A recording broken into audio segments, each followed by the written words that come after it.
तो एपिसोड शुरू होता है और हमें दिखाई देता है कि कैसे प्रिंस इवान ने मिस याओयाओ से पूछा था कि ये लेजेंडरी यिन यान एनर्जी अच्छी है या फिर बुरी, जिस पर मिस याओयाओ प्रिंस इवान को जवाब देते हुए कहते हैं कि ये दो ही एनर्जी सिर्फ और सिर्फ एक ही बॉडी में बिलोंग करती हैं और ये दो अलग अलग तरह की एनर्जी हैं। जैसे कि तुम्हारे पास सिर्फ और सिर्फ एक ही की कल्टिवेशन मेथड है और यहाँ पर मिस यूवी यहाँ पर दो की कल्टिवेशन मेथड सीख सकती है, लेकिन इसमें सबसे बड़ी बात यही होती है कि यदि तुम इन दोनों में मास्टर्स कर लेती हो तो तुम्हें इन दोनों एनर्जीज को बैलेंस में लेकर चलना होगा, और यदि कभी भी ये बैलेंस ऊपर नीचे हुआ तो तुम्हारी बॉडी को इससे बहुत ज्यादा इम्पैक्ट पड़ेगा। और ये सारी बातें सुनकर प्रिंस इवान को याद आता है कि उसके फादर ने उसे इंपीरियल ट्रेजर्स में से एक यिन कल्टीवेशन फॉर्मूला दिया था जो कि 4 ग्रेड का की कल्टीवेशन मेथड है, और प्रिंस इवान उस टेक्निक को फौरन ही लेकर मिस यूवी के हवाले कर देता है। और मिस यूवी ये टेक्निक नहीं लेना चाहती क्योंकि ये टेक्निक सिर्फ और सिर्फ इंपीरियल फैमिली को ही बिलोंग करती है। और यहाँ दूसरी तरफ मिस याओयाओ भी अपने पास से एक सिल्क कोल्ड टेक्निक को लेकर सीधे ही मिस यूवी को दे देती है। यहाँ पर प्रिंस इवान ने मिस यूवी को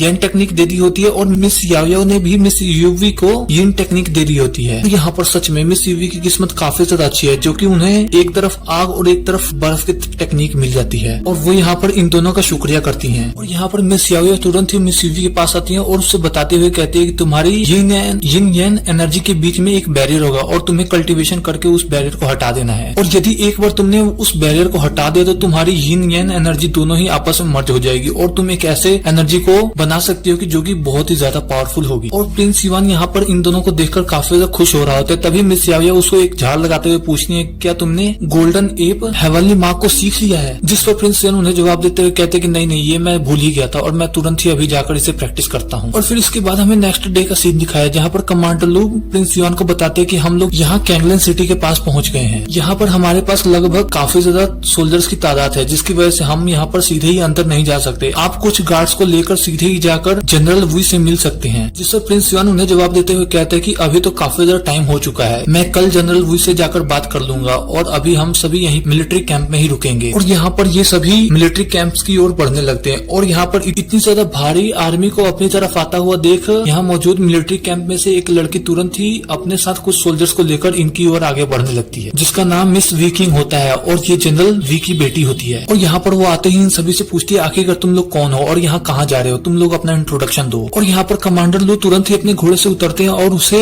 अपना इंट्रोडक्शन देते हुए कहते हैं कि मेरा नाम कमांडर लू है और मैं यहाँ पर जनरल वुई से मिलने आया हूँ और मुझे यहाँ पर जाओकिंग ने भेजा है। और यहाँ पर जाओकिंग का नाम सुनकर वो लड़की तुरंत ही अपने घोड़े से नीचे उतरती है और उन्हें ग्रीट करते हुए कहती है आखिरकार आप लोग आ गए, मैं आप ही लोगों का इंतजार कर रही थी, हमें यहाँ पर आप लोगों के आने की खबर काफी ज्यादा टाइम पहले ही मिल चुकी थी। जिस पर कमांडर लोग काफी ज्यादा खुश होते हुए कहते हैं कि चलिए ये तो बहुत बढ़िया है, मुझे लगता है कि आप जरूर जनरल वुई की बेटी मिस वी किंग हैं। और यहाँ पर कमांडर लू भी तुरंत ही प्रिंस इवान का इंट्रोडक्शन देते हुए कहते हैं कि ये है हमारे मेजेस्टी प्रिंस इवान। और प्रिंस इवान को देखकर Miss Wei King prince Ivan की तरफ देख रही होती है और मिस वी किंग को ये सब देखकर यकीन नहीं होता कि यही वो लड़का है जिसने कीयोको प्रीफेक्चर एग्जाम में इतना ज्यादा इंजर्ड कर दिया। मुझे लगता है कि जरूर इसके पीछे किसी न किसी का तो हाथ जरूर होगा, नहीं तो इसे देखकर ऐसा नहीं लग रहा कि ये पावरफुल है। और यहाँ पर मिस वी किंग तुरंत ही पीछे की तरफ मुड़ते हुए कमांडर लू से कहते हैं कि आप सभी मेरे पीछे आओ, मैं आपको यहाँ पर आर्मी कैंप में रुकने का ठिकाना बताती हूँ। और यहाँ पर ये सभी आर्मी कैंप में जा ही रहे होते तभी अचानक ही इनके सामने की हाओ और उसके साथ एक लड़की होती है, वो सभी इनके सामने आ जाते हैं। और यहाँ पर इस लड़की का नाम मिस वी टेंग होता है और ये वी किंग की कजन है। और यहाँ पर Miss Wei King prince Ivan का इंट्रोडक्शन कराते हुए कहते हैं कि ये है प्रिंस इवान जाओकिंग के लड़के, और प्रिंस इवान को बताते हैं कि ये है की हाओ और ये है मिस वी टेंग जो कि मेरी कजन है और ये सभी यहाँ जनरल सुपरिटेंडेंट हैं। और यहाँ पर मिस वी टेंग सीधे ही आगे आते हुए कहते हैं कि प्रिंस इवान सच में तुम्हारा ये सफर काफी ज्यादा सुहाना होगा क्योंकि तुम्हारे साथ इस सफर में यहाँ पर काफी ज्यादा खूबसूरत लड़कियां जो हैं। और यहाँ पर की हाओ सीधे ही प्रिंस इवान के सामने आकर खुद को इंट्रोडक्शन देते हुए कहते हैं कि मेरा नाम है की हाओ। और यहाँ पर की हाओ कहते हैं कि तुम ही वो लड़के हो जिसने मेरे भाई को प्रीफेक्चर एग्जाम में काफी ज्यादा इंजर्ड कर दिया, जिससे प्रिंस इवान उसे जवाब देते हुए कहता है कि वो एक कंपटीशन था और एग्जाम था, उसमें हमें एक दूसरे की जान लेना बिल्कुल ही अलाउड नहीं था, लेकिन यदि जब तुम्हारा भाई ही रूल को तोड़ने लगे तो मैं क्या कर सकता हूँ। वो वहाँ पर मुझे जान से मारना चाहता जिसकी वजह से मुझे वहाँ पर अपने हथियार का यूज करते हुए उसके एक हाथ को काटना पड़ा, यदि मैं ऐसा नहीं करता तो वो मुझे वहाँ पर मार चुका होता। और प्रिंस इवान के मुंह से ये सब बात सुनकर की हाओ काफी ज्यादा गुस्सा करता है और तुरंत ही अपनी पावर को अनलीश करने लगता है। और यहाँ पर मिस वी किंग की हाओ को शांत करने की कोशिश करती है और यहाँ पर प्रिंस इवान को पता लग गया होता है कि की हाओ यहाँ पर की नरिशमेंट लेवल के लास्ट स्टेज पर है। और यहाँ पर मिस यूवी तुरंत ही आगे बढ़ते हुए प्रिंस इवान को इस फाइट करने से रोकने चाहती थी, लेकिन मिस याओयाओ उसे वहीं पर रोक देती हैं। और यहाँ पर की हाओ तुरंत ही बात बदलते हुए कहता है कि प्रिंस युआन आपने जो भी किया वो सब बिल्कुल ही सही था, मेरा भाई वैसे ही बहुत घमंडी है। चलिए वो सब छोड़िए, वैसे भी हमें पहले ही खबर मिल चुकी थी कि आप सभी यहाँ पर आने वाले हैं। आज की शाम में हमने यहाँ पर एक छोटी सी पार्टी रखी है जिसमें आपको भी आना पड़ेगा और यहाँ पर हमारे सभी जनरल्स मौजूद होंगे। और यहाँ पर प्रिंस युआन के मुंह से हाँ सुनकर